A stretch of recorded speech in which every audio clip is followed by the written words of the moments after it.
Hey everybody, I'm Brian. This is Ben. Welcome back to 4F TV, where we cover all things related to faith, family, fitness, and freedom. As you can see, this is part 2 of our prior video that you saw last week, where purpose is unknown, abuse is inevitable. Last week we covered a lot about what is abuse, which is abnormal use outside of the purpose of that person, that thing, that event. And we covered a lot about how our external environment can cause abuse, how family relations can cause abuse, how just things outside of ourselves can cause a lot of abuse, abnormal use, unwanted experiences for ourselves. And while that is terrible, we also started to tap into, which is what we're going to focus on today, self abuse, because we all need to be able to admit that at the end of the day, there are a lot of patterns that we have created in response to other abuses, to uncomfortable situations, to unfortunate circumstances where we actually started to self abuse. And while we think we're doing something to protect ourselves in the short term, we're actually creating issues for the long term. And Ben's going to get into that because we were talking before the show and he had some great conversations that he had with clients around this very topic. Yeah, so the first thing I want to touch on, since obviously we tend to try to run the full gamut of things related to faith or relationships and family or fitness, and so since our bent is a little bit initiated in the fitness realm, I want to touch on that one first. A lot of times when we think about abuse, as you said earlier, we think about ways that other people are abusing us, because that's the first thing we think about, But the reality is, I would say more often than not that we are responsible for the largest element of abuse to ourselves, whether it's from being kind of enabling in a cycle where other people are abusing us and not really, drawing any firm boundaries, or ways that we are even unknowingly abusing ourselves, abusing our bodies in particular with this example. So this past week, I'm being from the Chicago area, the weather here is like a roller coaster. And so we had a couple warm days, which I loved. They were a tad humid. And the facility that I'm working out of, the gym I'm working out of, they don't use air conditioning. So, they have large garage doors they open during the summertime. And I'm used to, working out during all the quarantine stuff. I was outside at the county fairgrounds working out, and I actually loved it. Like the heat didn't bother me at all. But one of my clients, a couple of my clients, kind of expressed some concern that there's not going to be air conditioning as these temperatures change and stuff. And it just kind of hit me. Once in a while, I'll have one of these kind of revelations or moments that just kind of unravel like a ball of yarn all at one time. And I realized that, for quite some time, we look at the period of time of common ailments and pathologies that we have as a society today that we didn't have as much before. And one of them is that our blessings themselves, our comforts themselves, have actually, unknowingly led to self-abuse. And so our bodies were meant to sweat. If you think about it, like the skin is like the largest organ in the body. It does tremendous things when it comes to getting rid of toxins. It really is horrible for us to avoid sweating. But what do we have? We have a society of people who eat processed food with a shelf life of God knows how long, drink, alcohol throughout the week or, almost every day. Some people very much every day. And then we make sure that we're exposed, mainly to artificially air conditioned environments so that we don't sweat, because it's so uncomfortable. And it's alarming that we don't realize that chasing comfort oftentimes is us chasing our own demise. And so it really is important that we understand it and identify good comforts from bad comforts. And some of the things that are really good for us don't really feel good at the time, if that makes sense. Absolutely.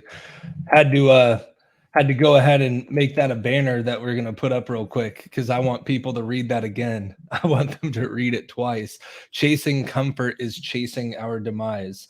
And It's so true, because anytime we get comfortable, usually comfort breeds like a false stillness, because in our faith we know we're told to be still at times, and we have to be still to listen, we have to be still to actually digest and process and think through things at times. It can't just be this nonstop chaos. However, that is not the same thing as seeking comfort and being still. Seeking comfort and being still is I know I said I'd walk the dog today, and I know I got the dog hoping that it would get me out walking more and getting my 10,000 steps, but it's a little cold today. I don't want wind blowing in my face. It's a little hot today. I'm probably going to get a little too sweaty. I already showered today. And so, and those are just very simple, just life pieces right there to accompany what you were just saying, Ben. And I'm just curious, in your opinion, and to any of you watching, go ahead and comment below if you have any experiences that sound similar. Why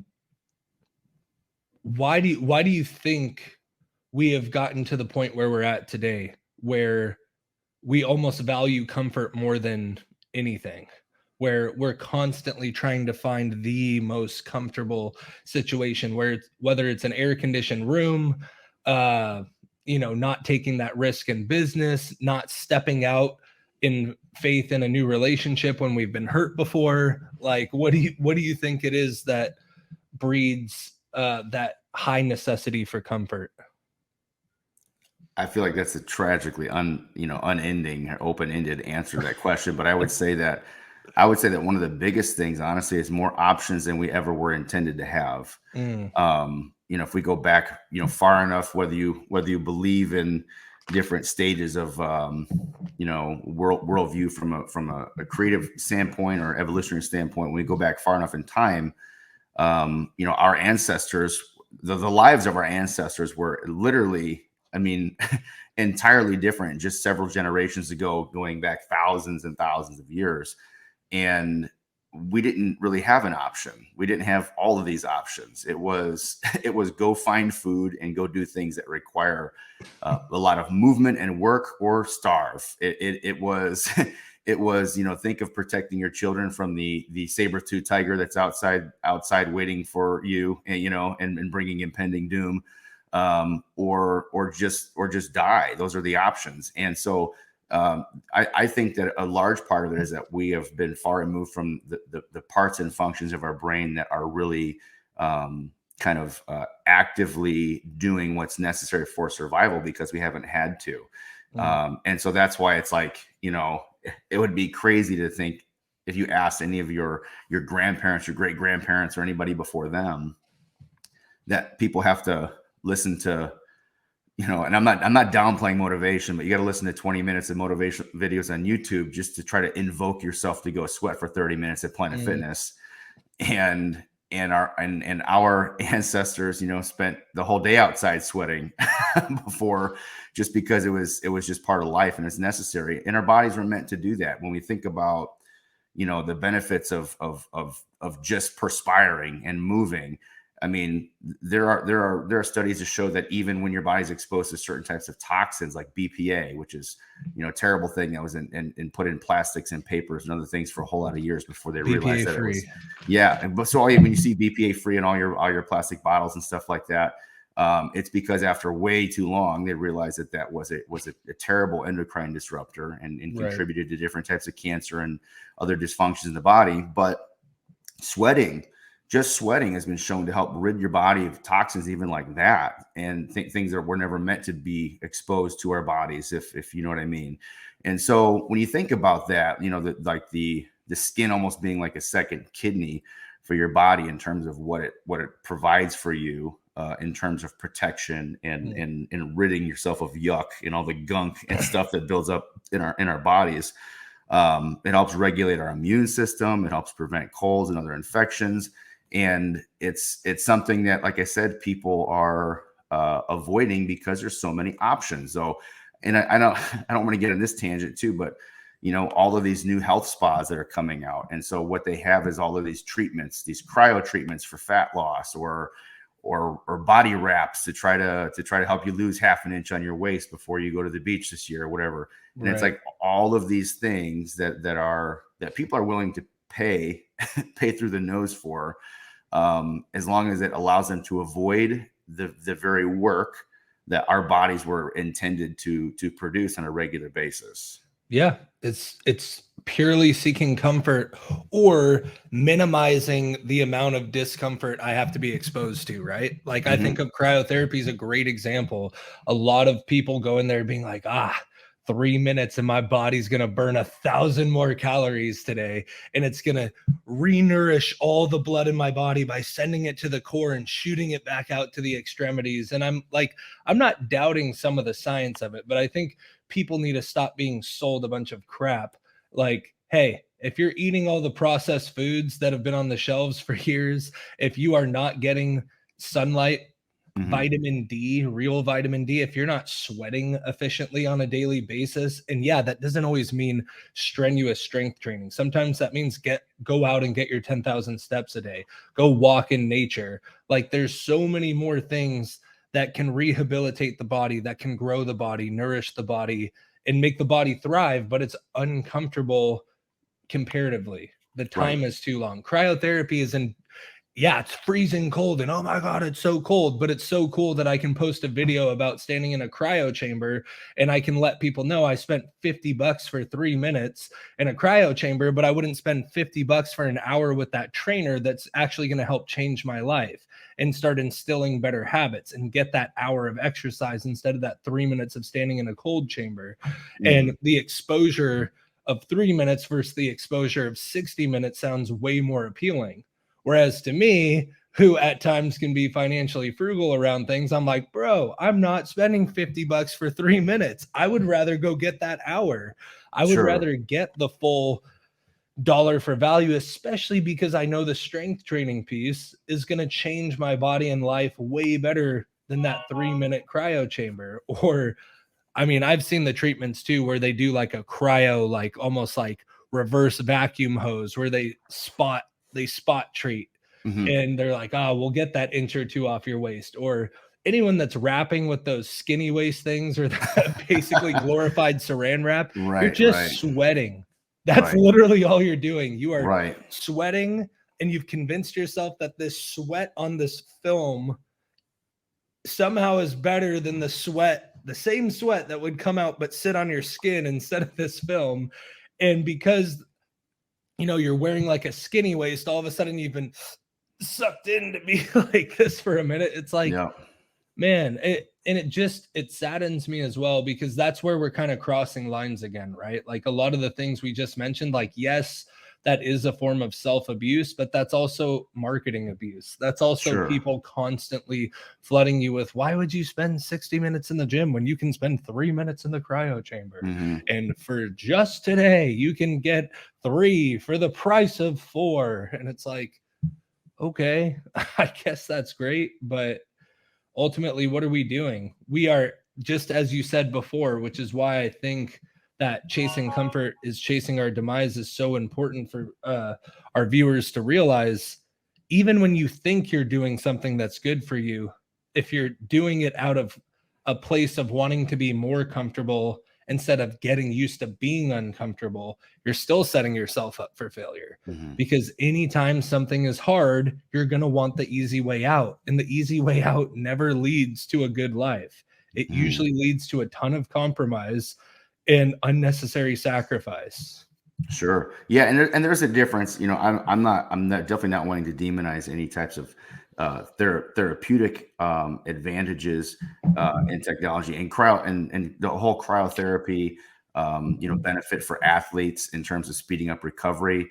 I think that's wonderful that's there are options that can help with recovery when people are wanting to stay active or become more active. But the whole cryolipolysis or spot treatment with crystallizing fat cells at extreme cold temperatures is that aspect. What I mean is that the sadness involved in observing a market where people are willing to go and pay whatever the cost is to have things like that done while they lay there because they're not willing to basically hold their own feet to the fire when it comes to self examination of where are my priorities.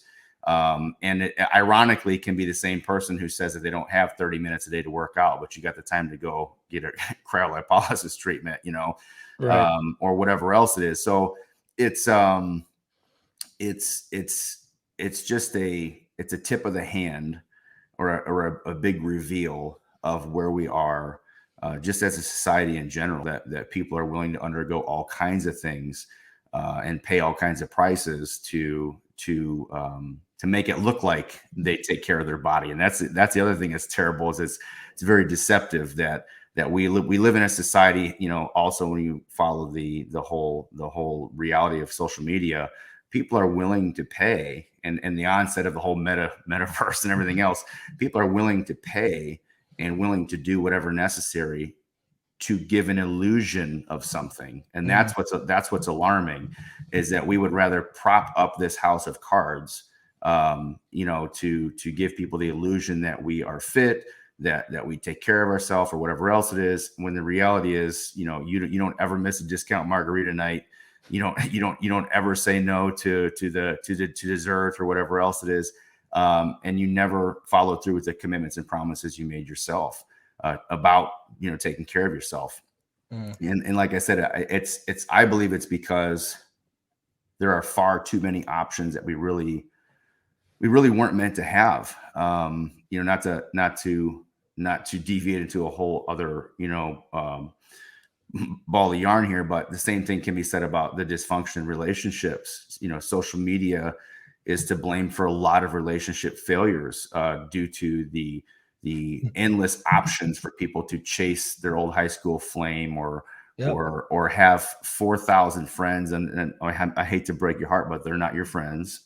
Swipe culture. Right, swipe culture, exactly. And it is literally completely upset our dopaminergic reward system, and our what was put in our mind, to benefit us in the aspect of doing something worthwhile, and then having some type of beneficial and rewarding chemical response within the brain. And what we have now is again, this definitely falls into the category of self-abuse. We have basically become junkies with this dopamine reward system, and it's killing us. It's not just killing us from a physical standpoint, it's killing us from a relational standpoint. And like I said, people were not meant to have that many options, or be under the premise or perception that they do have that many options, because you really don't. And that's the thing that's very misleading, is very few of those options you're looking at are going to give you the things that you think they're going to give you. Yeah, absolutely. I mean, I think we're in such a fine balance of when growth is a good thing and when growth leads to bad things. And what I mean by that is, with every level you go up, with every new thing you step into, there's a new set of problems, or the same problems wear a different mask, right? And at some point, exactly what you're saying, like the whole point of this technological boom was to be able to connect people that had trouble connecting before. It was to bring families from far close together. It was supposed to check in on friends. It was supposed to offer some line of support. And now it's just become this abusive machine that it just constantly trying to remind you that your life is not that good, that everyone else is living a better life than you. Everyone has a better boyfriend, girlfriend, husband, wife, business partner, whatever. Everyone's making more money, driving better cars, going to more exotic beaches. Like the examples go on. And it's paralysis. It ends up getting you feeling, you seek almost this false comfort where it's like, well, I can vicariously live through everyone else on social media, and I can feel more connected based off of likes, followers, comments, etc., instead of actually cultivating and growing what's right in front of me. And a big piece of that, to circle it back to fitness, is just how many damn diets are out there? How many times are we trying to paint, like, Keto is just Adkins from 20 years ago or 10 years ago or whatever. It's like, but we got to find a new name and a new title and make it sexy. And it's just like, at the end of the day, if you want to lose weight, you have to be in a calorie deficit. I don't care necessarily how you get there. That's just the truth. But I think is the second you step into a nutrition protocol where you have to give up entire food groups, I think you're probably doing something unsustainable. Sure. You don't have the long term in mind. To tell people not to eat carbs and only do fat, well, it's like you could get fatty liver. You also could start having brain issues around like brain fog, cognition, energy, dopamine release, because it prefers carbohydrates for the resource. Like there's and even if you never have enough fat, like you're going to have hormonal issues, you're going to have testosterone and estrogen imbalances, you're going to have, so it's these things where it's like, look how fast this diet got me there, look how fast this new changes. And it's like, at the end of the day, like, since we're both coaches that have been fitness coaches helping with nutrition and now circling to the bigger life pictures and coaching, everyone listening, calorie deficit, get enough protein, have color on your plate, and go move your butt every single day.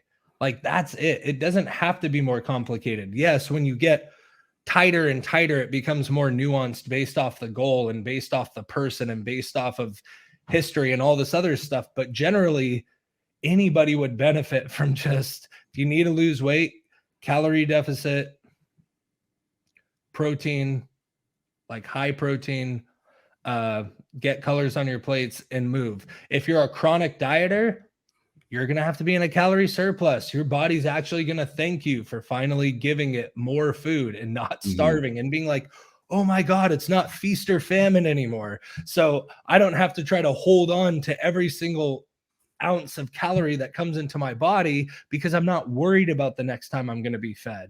I'm not worried about the next time I'm going to eat. So I can actually burn through it.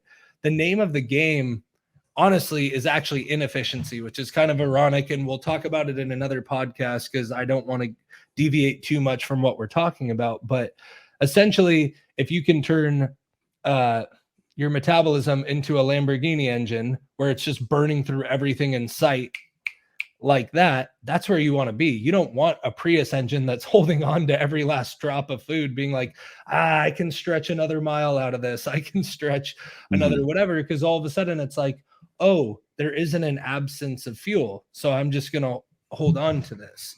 But anyways, I look at, even though I digressed a little bit there, it still all comes into when you're restrictive dieting, when you're not eating enough protein, when you're cutting out food groups, when you're not exercising, that's all self-abuse as well. And I understand that can be done because of tricky marketing ploys and other things by other companies.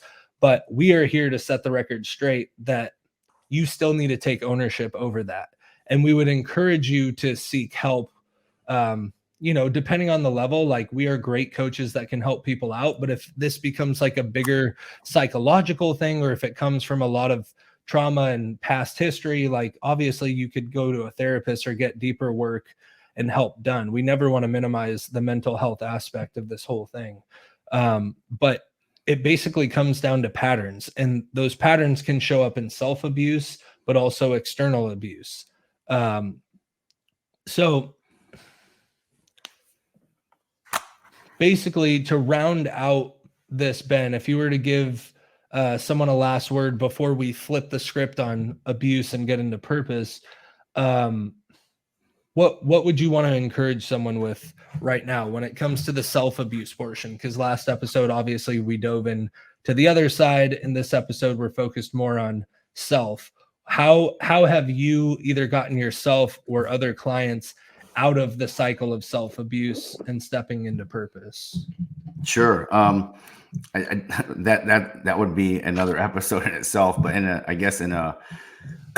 nutshell, the first thing you have to be able to consistently do is start keeping your promises to yourself. I had a conversation with somebody just this last week who just has really been struggling, did great for months and months, and just really been struggling with, the human condition of reasoning within ourselves that will get to something later that will work out later tonight because I don't really feel like doing it this morning. And then when it's later tonight, it's too late.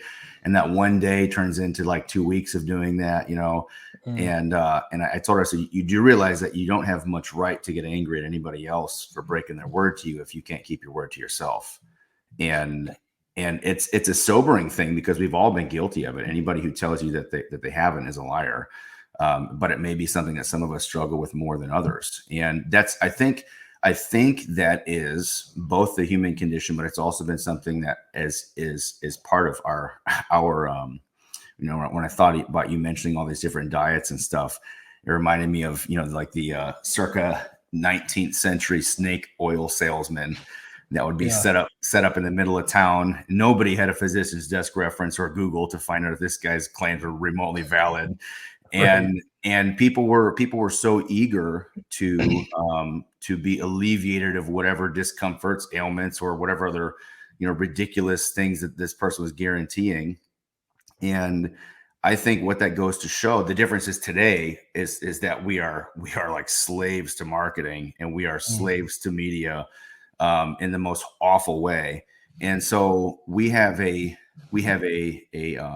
proclivity, a self-destructive proclivity to value an empty promise over a worthwhile process. And I think that that is something that we run to like a drug. It could be, it's almost like being in that bad toxic relationship where somebody has made all these promises to you and they've broken all those promises, and you still go back to them and say, okay, but promise me this time. And it's like, okay, wait a minute.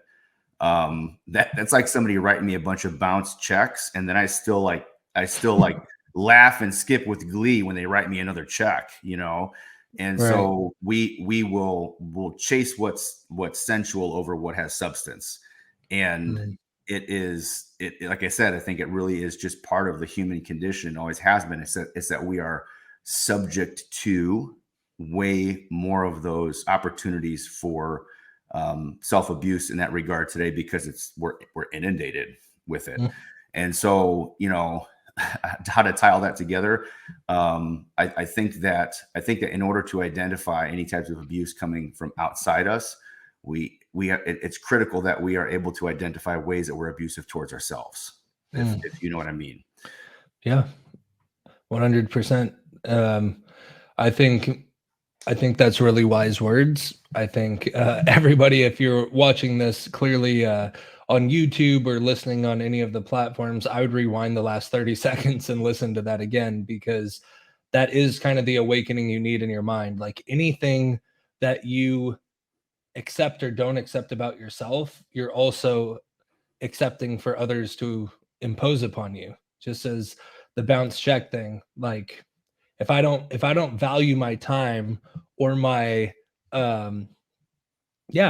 just right there, like both of us being trainers and coaches as well, we've had to have the hard conversations with clients. And when you're first starting out, all you want to do is get your first client, and you want to get them results, and you want to make them happy. But because you need them so bad to start your business, it's easy to start accepting a form of abuse. And usually it's because you've accepted that standard for yourself, where it's like, oh, I know they paid for 12 sessions this month, and they're trying to stretch those 12 sessions over 2 months or 3 months. And they're canceling on me like 5 minutes before session, but I really don't want to lose this client. All of a sudden, instead of, like, I'll give you the example. When I first moved back into my hometown area, it was $500 for 12 sessions, which is like 40 something a session. And my client would cancel on me all the time and tell me like, hey, don't pull that session, I paid for it. And I'd be like, okay, like I don't want to make you upset, I don't want to whatever. And 12 sessions was supposed to last 4 weeks, and it ended up lasting, I think, 11.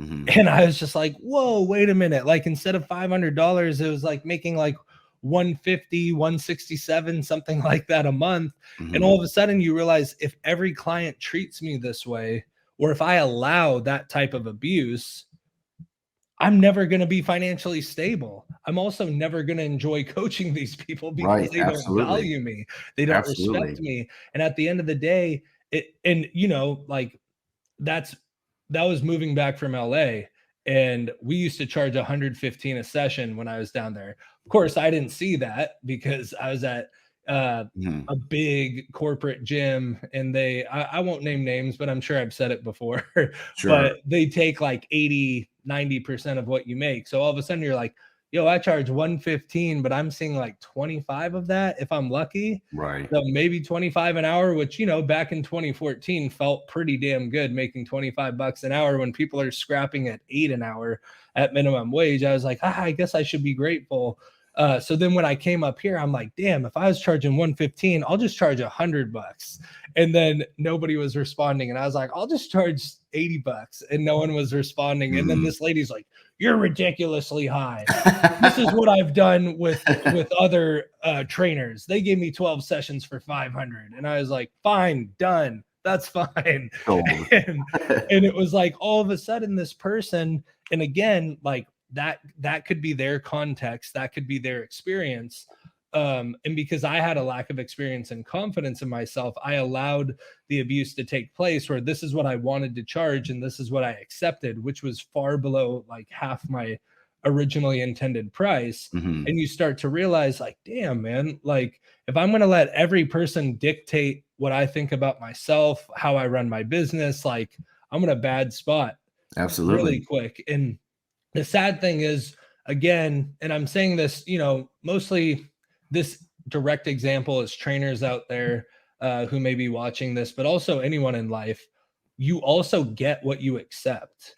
True. So, and that is a huge piece of abuse as well. Just like Ben was saying, if I keep accepting bounce checks, if I keep accepting back the person that's cheating on me or physically abusing me, if I keep Mhm. accepting back anything in life where there's no fruit, but you keep digging for fruit. And it's like, oh, well, I finally found a piece. And it's like, yeah, but it's rotted to its core, but it's still fruit. And it's Right. like, no, you have to have more self-worth than that. You have to have more self-confidence than that. And a lot of that for me does come from the word and knowing what God says about me. And I know Ben feels the same, but it's also from stepping up your standards and saying, like, look, I'm not going to let other people dictate my worth. Like, this is what I cost an hour as a trainer. If you don't want to pay it, that's totally fine. I know 3 or 4 other people that don't charge what I charge. You can go to them. And then all of a sudden people are like, well, why are you so willing to send me to someone else? Because I want you to get help, but you don't see the value in hiring me, and I'm not going to subject my prices to you because I know the hours I put in. I know the experience I put in. I know the transformations I've created. And I also know I'm not just someone training you 1 hour a day. I bring a lot more to the table than just being knowledgeable about training. There's a lot more life coaching and lessons that come into play in my sessions and putting an overall picture together. And sometimes people need their reality like cracked or broken or expanded a little bit to realize, like, oh man, I've always like boxed you in this way. Like, I know we're tangenting a bit, but I just feel it's important to keep going with this analogy for a second. I have a client who is a hairdresser, and I think she calls herself a hairdresser and chemist.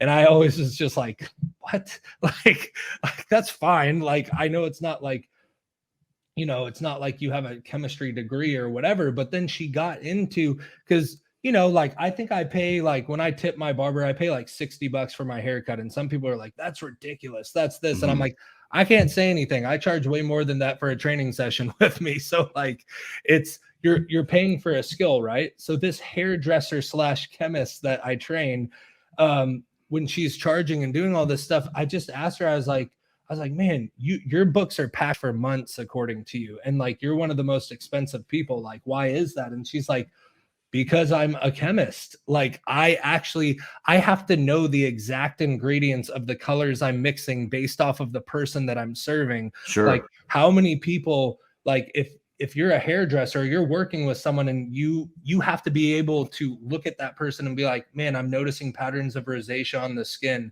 and because of that I can't use a certain element in my mixing, so I need to have a different mix element ready to go. Oh, because they have thin hair instead of thick hair, I have to actually use this different bonding agent. And like all of a sudden I was like, damn, you are a chemist. Right. Like, Sure. and it just blew my mind open to, like, I don't really judge people because we're not supposed to, according to the Lord. But like, I try not to judge people based off of um pricing, because each service that I go for, it purely comes down to, do I see the value in what you're pricing? Am I willing to try it a couple times to see, do I notice the difference between the $75 haircut and the $30 haircut from Great Clips? Do I notice the Sure. difference between the $20 session with a trainer at the gym versus the $100 session with the private trainer at his own home? Like, there's differences, and everybody's willing to pay for what they find valuable.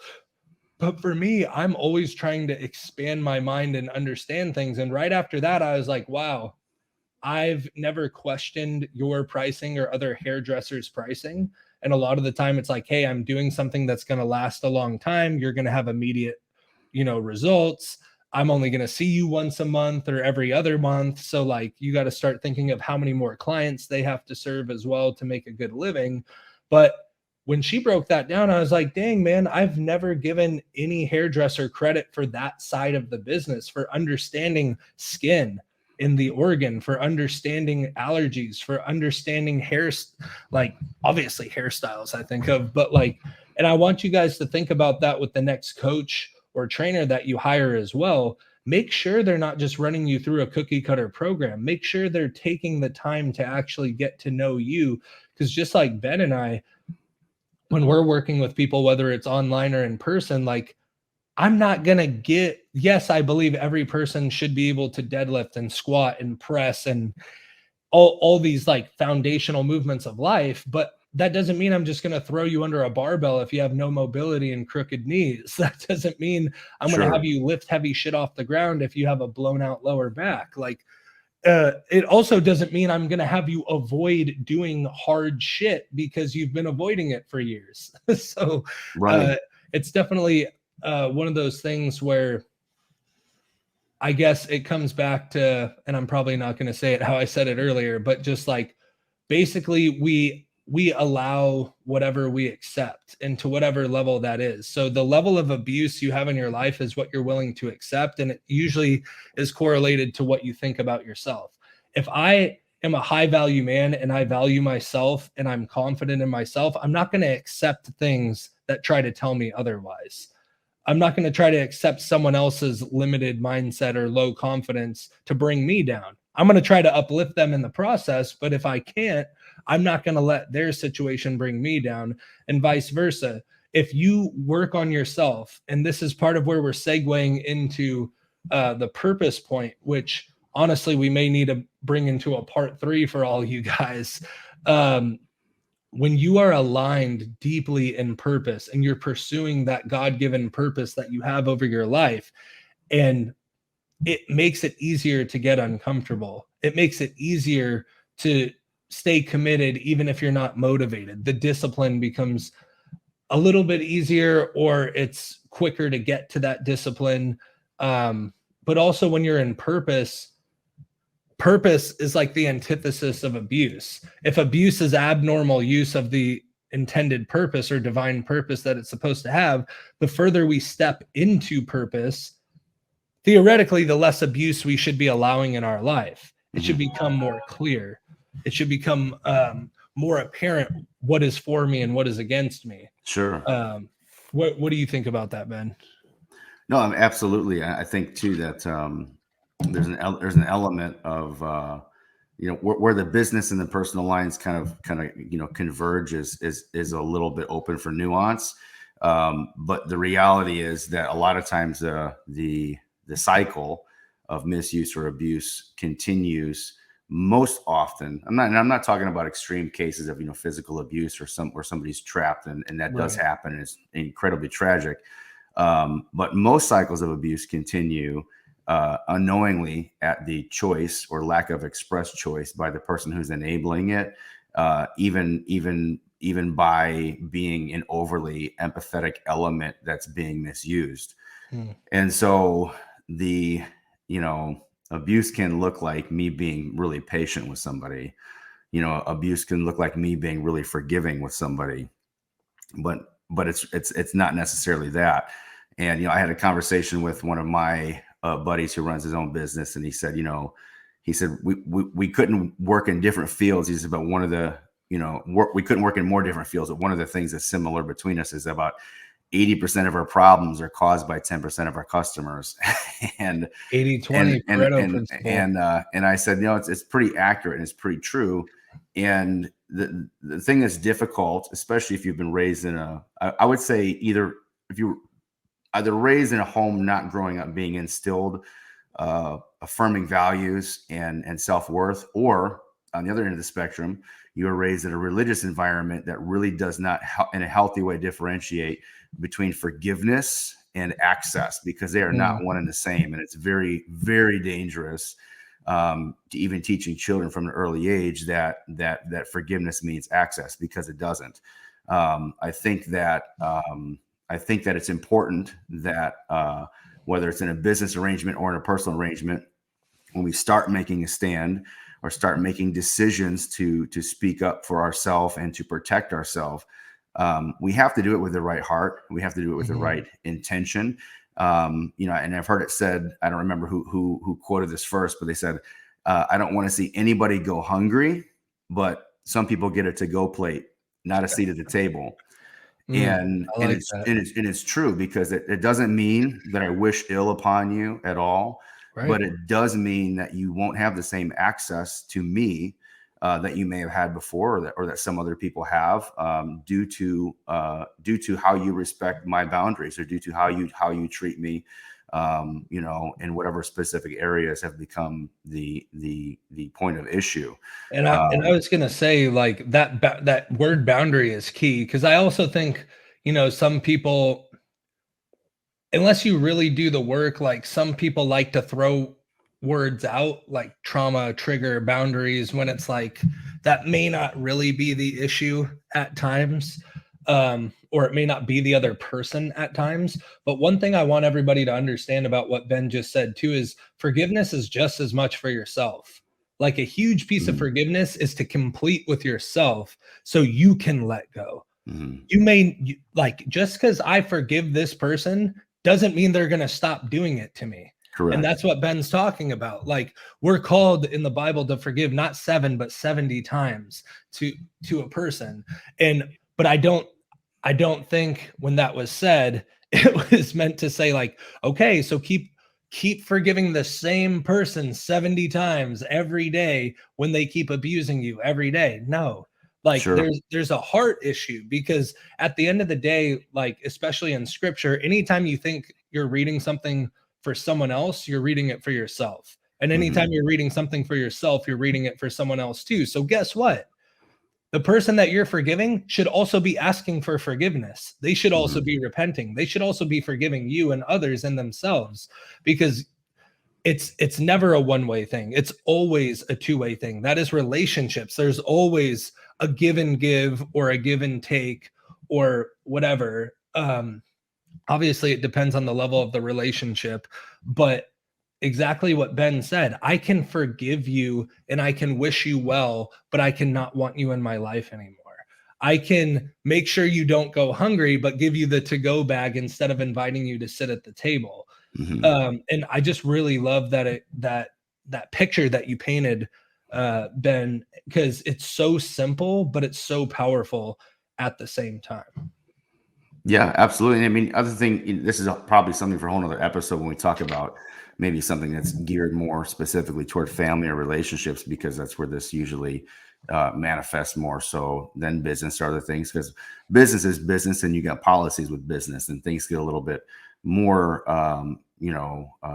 complicated when it has to do with relationships. But, I think, when it comes to forgiveness, I think about, the ministry of Jesus was to basically come and be the embodiment of forgiveness, to take everything on himself, while washing the feet of others. And so even when he told Peter that Peter would deny him, and Peter denied that he would deny him, ironically, and even after he did that, he denied him 3 times. And when Jesus reunited with Peter, 3 times he asked him, Peter, do you love me? And that's something that, like, I've never heard a sermon about it, which is kind of weird. But but even though Jesus knew what he was going to do ahead of time, being all knowing helps. But even though he knew what he was going to do ahead of time, and also therefore knowing that there's a difference between Peter and Judas. Peter had a bad day, Judas had a bad heart. And so even though Jesus knew that Peter failed for whatever reasons, he fell to the fear of man or the flesh or whatever. For every time that he denied Jesus, Jesus asked him to show him or demonstrate for him some validity or verification that he still loved him. And so even when it comes to forgiveness, especially if there's even a possibility for some type of access, kind of given, or some type of reconciliation or whatever else it is, even Jesus himself didn't say, forget about it, man. It doesn't matter. Like, it's no big deal. I'm just supposed to forgive you and everything's cool. There's a lot more examples, obviously, throughout the New Testament that talks about, verifying and having some kind of evidence of significant and meaningful repentance and that type of fruit before there's some kind of restoration, opportunity available. So it's a dangerous thing. I've heard it said too before that way too often in church, especially, and I'm sure if anybody listening to this has been in church, you've probably been hurt by people in church, which is terrible, because the church really is supposed to be a welcoming place for people who are already hurt, and needs to be intentionally mitigated when it comes to causing further hurt to people who are broken and hurting. But I've heard it said to people before, many times, that if you still remember something, that means you didn't forgive. And that could not be more fundamentally or logically or even theologically, incorrect. It's so incorrect. Our memories were given to us for a reason. Yeah. God gave us the faculties to have such vivid memory, and our memories can serve a purpose for us, but they can also work against us. Sure. And so where you go with those memories, where you take them, is very paramount. But I think it's important that whenever we cover this topic of forgiveness, or issues with boundaries, and that we clarify that forgiveness is a very, very daily, moment by moment thing. It's a choice, and sometimes a reoccurring choice, but it's not inextricably connected to or attached to access or restoration and in relationship, every time. Yeah. And I'll finish with this too, because exactly what you said about forgiveness, like it was peppered into me for a long time that if that still makes you upset, you haven't forgiven. And that is just so harmful to tell someone. And I heard a pastor one time say that there's two pieces to forgiveness. The first is the event and the person that you should forgive right on the spot when it happens. But then there's the waves, the ripple effect of forgiveness. And it's like, hey, this event has now taken place in my life and has potentially changed the trajectory of my life. Someone that's been abused in a relationship is going to be very hesitant to get back into another relationship.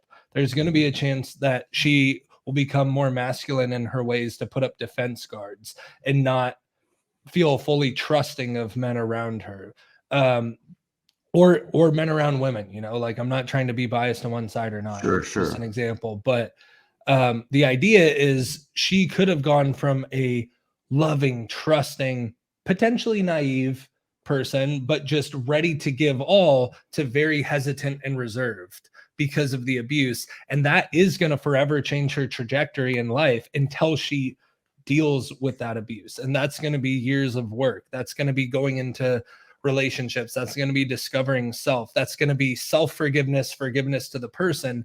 However, forgiveness is not just a one-time thing, as Ben said. The reason why we're called to forgive 70 times, which is also not said directly, but it's also not said against in the Bible.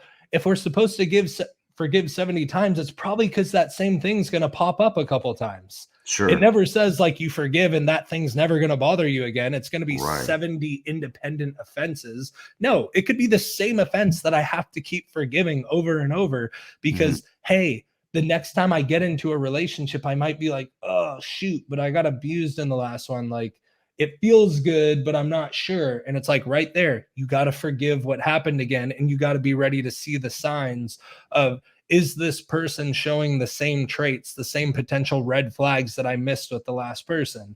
If they aren't, step into it a little bit more. And it doesn't have to be a fast process either. Like if it's meant to be, you can go slow and it's still going to work. But anyways, we're definitely pushing the brink of this episode, but we did not want to be short with it either. This is why we said it might be a multi-part topic, because there's so much to cover here and there's so many stories to share and client testimonials and responses and just our life experiences as coaches, and Ben being a father. And like there's just so many different avenues we can go down that we wanted to make sure that part one was really just understanding where purpose is unknown, abuse is inevitable, and talking about people, environments, and things. Part two today was really about self-abuse. I know we kind of came in and out of external environments and internal environments, but the big thing is, I would say the majority, not all, but the majority of external abuse can be potentially avoided if you are doing the work on yourself and working on being self-confident, stepping into your God-given purpose, being aware, healing yourself, being confident in yourself. When you're operating at a high level of where you're at, who you are, it's a lot easier to maybe take that above you where it's easier to see the snakes that are in the grass a little bit ahead of you, or it's easier to see certain things that if I'm down in the trenches, it's not always easy to see past the next corner or the next turn. And so today was really about discovering, like, even when external things are happening, there's always an internal piece. There's always a self-abuse piece that we need to get better at. We need to let go of. We need to stop inflicting upon ourselves. So next week, we are actually going to do part three, which, yes, I swear it's the final part of this discussion. It's going to be, okay, now that I understand abuse, which is an abnormal use of purpose, what is that purpose? And we are going to deep dive into what is purpose? How do we find purpose? And yes, this could easily be another long topic video again, but we're going to come at it a little more concise, a little more precise in our delivery. We're also going to give you some really tactical steps on how to step into purpose, the questions you need to ask yourself, the place you need to be ready to step into it, and the commitment that purpose takes. Because you can't be wishy-washy, and as Ben said, hoping to watch a motivational video to get you hyped every day to do your purpose. Like, your purpose is supposed to be something that gets you up every day, that makes you committed on the days you don't want to be. And we will definitely step deeper into that. But for now, as always, thanks again for watching this episode of 4F TV. I'm Brian. This is Ben. We're always going to cover everything between faith, family, fitness, and freedom. And if you haven't yet, please make sure to smash the like button on this video. It helps get it out to more people. Subscribe to the channel and hit that notification bell to all so you never miss one of our episodes. And comment below. We really value your comments. We want to know, are you getting the most out of this? Are there things you're struggling with? Are there things you disagree with that you want to have a conversation around? That's fine. We are not offended if you don't agree with us. We are also not prideful if you agree with us thinking that we know everything, because we don't. We are just here to try to help one more person find a little bit of freedom in their walk, a little more purpose in their walk, and just realize that you've been set here for a very divinely designed, intentional purpose. And we just want to help you discover that while we're here. So tune in every week. Make sure to like, subscribe, comment. If you have any questions, drop them below. Reach out to us individually. You can find our email to contact us in the comments below. And we can't wait to see you again soon.